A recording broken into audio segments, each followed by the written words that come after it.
question. You often seem to lament the decline of religious values, perhaps understood largely through Christianity and its heritage in Britain. In one of your interviews, I vividly remember you making a rather curious remark where you said the future of Britain was somehow Islamic, or I think to rephrase, you said something about Islam being the future religion in Britain. And I think it will be. I think it will be. How do you substantiate that? Oh, it's terribly easy. The Christianity in this country is increasingly confined to quite a small and diminishing minority. It's been more or less expelled from the state schools. It's not much taught in the private schools. There are millions and millions of children growing up in this country in supposedly Christian homes who don't even know the most basic Christian stories. But Christianity is actually quite a difficult religion to come to as a convert when you haven't been familiar with it. It has many very complex concepts, some of them quite hard to swallow.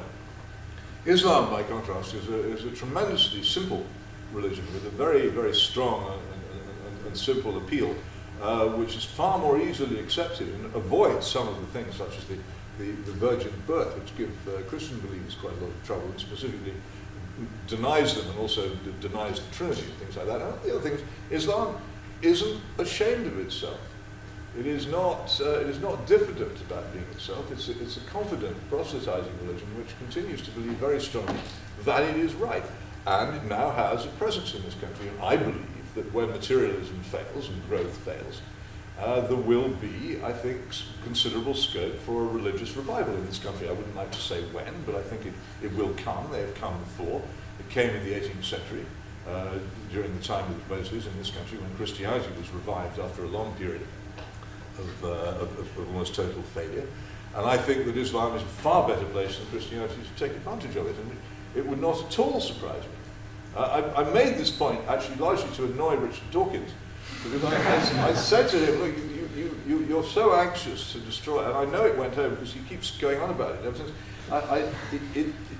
You're so anxious to destroy Christianity that you seem not to be aware of what you might put in its place. Often when radical liberals want to sweep something away, they're unaware that that something has arisen because there was a reason for its existence. I take something else which I get into terrible trouble about. It's the death penalty. And people say, well, isn't it wonderful that we now live in this fantastic liberal society in which we have no death penalty? And I say, well, that's as maybe, I don't happen to agree, but have you noticed that we have inherited instead an armed police force, which quite often shoots people dead in the street without any even a pretense of due process? And that seems to me to be a direct consequence of the abolition of the death penalty. Did you want that? Well, no, of course they didn't want that. But it has happened because they failed to understand that the thing existed in the first place because of a strong natural reason for its existence. There's a strong natural reason for the existence in society of religion.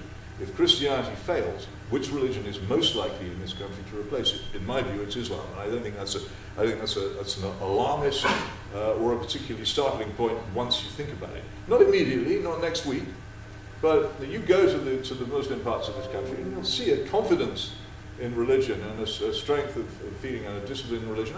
And Islam is tremendously good at those parts of religion which Christianity has largely given up. If I fast for Lent or Advent, I'm on my own.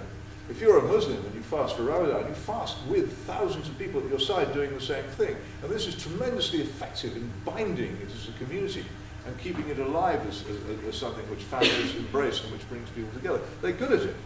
And so I think that they are so good at it that when the moment comes, when materialism does fail and when growth does fail, then I think that people turn again to religion as a consolation. There it will be. So just follow on that. Sure. Surely if incredulity towards meta-narratives, whatever they might be, a particular ideology or a particular religion, such as Christianity, surely in that kind of environment no religion could thrive, because ultimately the same attitude that makes it difficult for people to make a leap of faith and become Christian would surely stop them from giving consideration to any truth claim of any other religion, surely. I don't know why that's, you say surely. I mean, it may be all right. Oh, but I don't think you can really append the word surely to it. You may be right. I happen to think you're wrong. I think that it is precisely at times when the consolations of material wealth and comfort fade that people turn to the consolations of religion. And as I said, where religion is simple and straightforward and strong and confident, that is the religion they will turn to. And I think Islam has, beyond doubt, an appeal. Who would I be to deny it? It doesn't happen to appeal to me personally, but I can see why it could appeal to other people, and I don't doubt its appeal and its coherence and its intransigence. And at such times, these things are effective, and people are impressed by them. I would not rule it out. Go for the man right up at the top there. Yeah, you. That's it. So you've talked about how marriage is one of the few barriers towards